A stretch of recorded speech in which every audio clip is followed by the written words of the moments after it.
నన్ను ఇంత భారీ మెజార్టీతో ఎమ్మెల్యేగా గెలిపించుకున్నారో నేను కూడా అదే నమ్మకంతో మీకు ఇచ్చిన మాటలు నిలబెట్టుకుంటానని మీ అందరికీ మరోసారి తెలుసుకుంటున్నాను.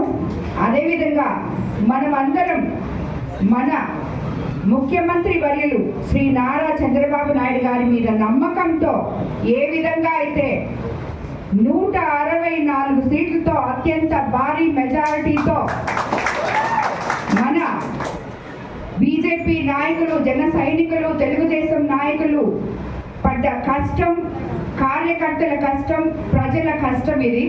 మీరందరూ ఏ విధంగా అయితే ఆయన మీద నమ్మకంతో గెలిపించారో అదే నమ్మకంతో చంద్రబాబు నాయుడు గారు మొన్న ముఖ్యమంత్రి కావడం జరిగింది, ప్రమాణ స్వీకారం చేయడం జరిగింది. మొదటి నుంచి చెప్తూనే ఉన్నారు, నేను